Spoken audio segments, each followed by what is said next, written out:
Hello दोस्तों, welcome to the lotus point. आज हम जानेंगे कीबोर्ड के बारे में। कीबोर्ड जैसा कि नाम से स्पष्ट है कि ये एक बोर्ड है जो कई प्रकार के बटनों से बना हुआ है, जो हमारी टाइपिंग के माध्यम से डेटा इनपुट करने में मदद करता है।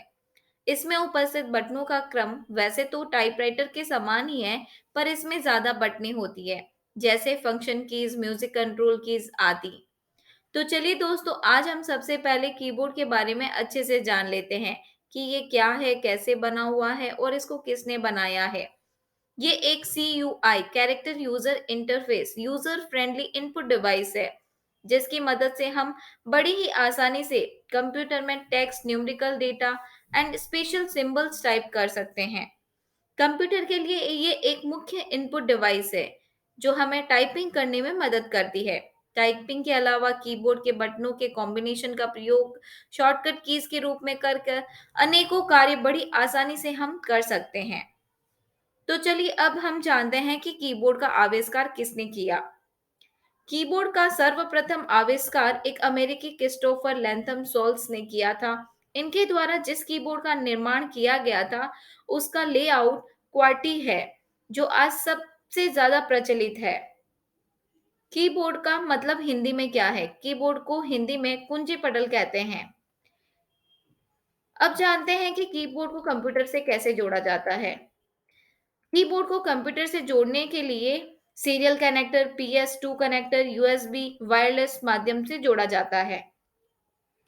आजकल कीबोर्ड को कंप्यूटर से जोड़ने के लिए USB माध्यम का प्रयोग किया जाता है। साथ ही आजकल वायरलेस कीबोर्ड भी काफी प्रचलित है, जिसमें तार नहीं लगा होता है, जिन्हें रेडियो फ्रीक्वेंसी जैसे कि वाईफाई, ब्लूटूथ तकनीक की मदद से कंप्यूटर के द्वारा कनेक्ट किया जा सकता है।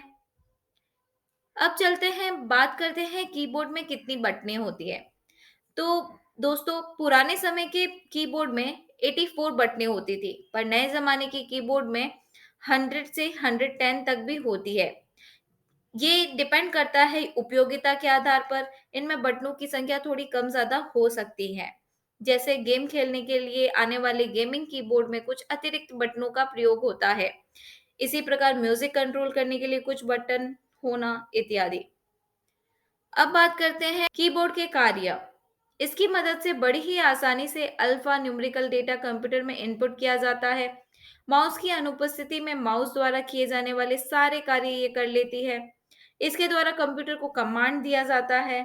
इसमें उपस्थित बटनों के कॉम्बिनेशन का प्रयोग करके हम बहुत सारे ऑपरेशन परफॉर्म कर सकते हैं, जिससे हमारे काफी बचत होती है। इसके अलावा गेम खेलना, म्यूजिक कंट्रोल करना इत्यादि आदि कार्य किए जाते हैं। कीबोर्ड के प्रकार। मुख्य रूप से कीबोर्ड में केवल दो ही प्रकार होते हैं, सीरियल कीबोर्ड और पैरेलल कीबोर्ड। अब हम जानते हैं कि ये क्या है। सीरियल कीबोर्ड, ये कीबोर्ड हमारे द्वारा इनपुट किए गए डेटा को बिट बाय बिट अर्थात सीरियल ट्रांसमिशन के द्वारा कंप्यूटर को भेजता है। इसका मतलब यह है कि सीरियल कीबोर्ड डेटा को भेजने के लिए सीरियल ट्रांसमिशन का प्रयोग करते हैं। बिट बाय बिट का मतलब है कि एक बार में एक बिट, उसके बाद दूसरी बिट, फिर तीसरी बिट। इसी तरह से इसमें एक एक करके बिट्स भेजी जाती है और सारे बिट्स एक दूसरे की अनुसरण करती है। इस तरह के कीबोर्ड थोड़े सस्ते होते हैं और डेटा बिट बाय बिट भेजने के कारण इनकी गति भी अपेक्षाकृत कम होती है। अब पैरेलल कीबोर्ड, इस तरह के कीबोर्ड हमारे द्वारा इनपुट किए गए डेटा को एक साथ ही पैरेलल रूप में कंप्यूटर को भेजते हैं। अर्थात पैरेलल कीबोर्ड को डेटा भेजने के लिए पैरेलल ट्रांसमिशन का प्रयोग करते हैं, जो कि सीरियल ट्रांसमिशन के मुकाबले तेज गति से कार्य करता है। लेकिन इनकी कीमत ज्यादा होती है, क्योंकि इनमें बिट्स एक साथ भेजी जाती है, और जितनी बिट्स हम एक साथ भेजते हैं उतने ही हमें वायर चाहिए। तो पैरेलल ट्रांसमिशन वाले कीबोर्ड में यदि n बिट्स भेजनी है तो n वायर की जरूरत होती है। यही वजह है कि इनकी कीमत ज्यादा होती है, पर डेटा एक साथ भेजे जाने के कारण इनकी स्पीड बहुत ज्यादा होती है। Types of keys in keyboard. तो यहाँ पर बहुत सारे कीबोर्ड में कीज होती है, जो हम बात करेंगे। तो पहला अल्फाबेटिकल की, दूसरा न्यूमेरिकल की, तीसरा फंक्शन कीज, चौथा कर्सर कंट्रोल कीज, पांचवा मॉडिफायर कीज, छठा स्पेशल सिंबल कीज, 7वां लॉजिकल कीज़, 8वां पंक्चुएशन मार्क कीज़, 9वां टॉगल कीज़, 10वां स्पेशल पर्पज़ कीज़। तो ये सारे कीज़ हमारे कीबोर्ड में देखने को मिल सकती है। तो इन सब के बारे में हम अपने नेक्स्ट वीडियो में बात करेंगे वन बाय वन, और हम आपको डिटेल में समझाएँगे कैसे ये काम करता है विद प्रैक्टिकल एग्ज़ाम्पल के साथ में, ताकि आप लोगों को भी अच्छे से समझ में आ जाए। तो हम मिलते हैं अपने नेक्स्ट वीडियो में। धन्यवाद।